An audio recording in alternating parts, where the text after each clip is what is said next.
Our history of the world began with the beginning of time, the Big Bang. It has taken us on a journey of nearly 14 billion years. Now, as humans take center stage, it's important to remember just how small a slice of history we actually occupy. To make things simple, imagine compressing 14 billion years of history down to just 14 years. On this scale, the Earth would have existed only for the past 5 years. So that's about a third of the history of the universe. Large, complex creatures would have developed 7 months ago. On this scale, dinosaurs went extinct only about 3 weeks ago. The entire recorded history of humans would span only the last 3 minutes. Modern industrial societies, the Industrial Revolution effectively, 6 seconds ago. What this shows me is that we humans have been around for only a very brief instant in the recorded history of the universe. Mankind has waited billions of years for our brief instant to shine. As the stars and our evolving planet carried out the slow work of organizing the elements in a way that would make human history possible.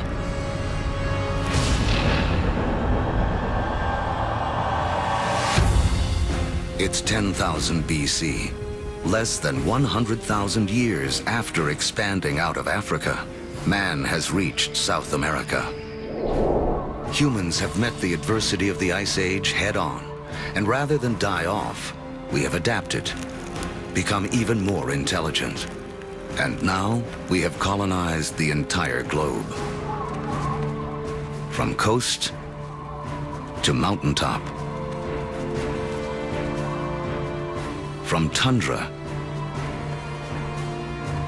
to desert, humans are there.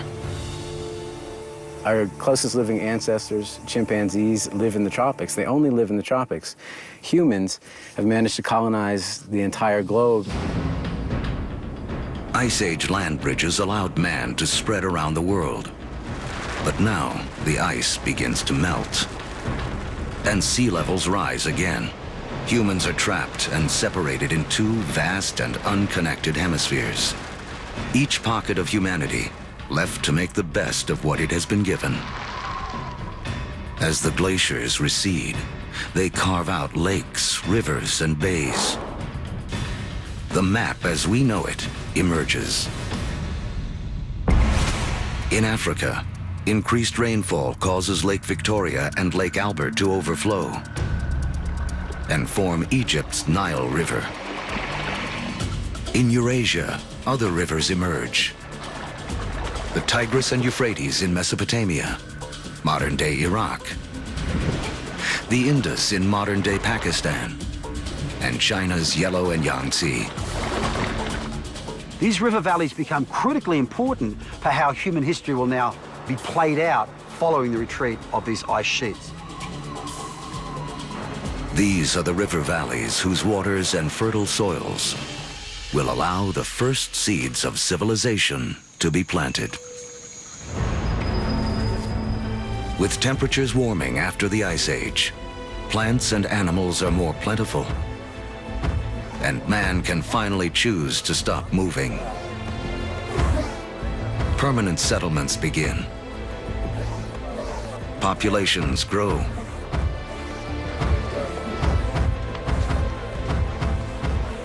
With more mouths to feed, our ancestors have to get clever. They had to find a way to increase the amount of food they could get from the surroundings. Now, one discovery forever changes the planet and the path of mankind. We learn to plant seeds. And the seeds we sow come from the same plants that millions of years earlier spurred our evolution from ape to man. The unheralded hero of human history, grass. A grass seed is tiny, right? It's no food. I can hunt a bison or I can take grass. I'm gonna hunt a bison, right? Ironically, grass seeds become the most important food crops in the world, but they're the things that are ignored by hunter-gatherers for thousands and thousands of years. People don't start using them until they absolutely have to use them. Some of the species of grass that we are most familiar with includes sugarcane.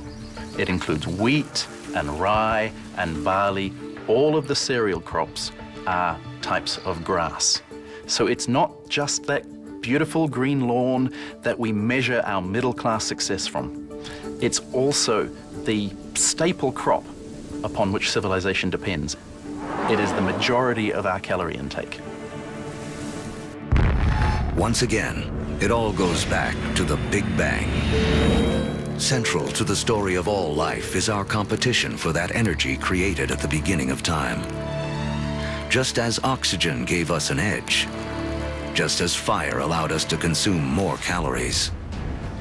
Switching to farming is an energy revolution. A hunter-gatherer needs 10 square miles of territory to provide himself with enough sustenance, enough energy in the form of plants and meat to survive.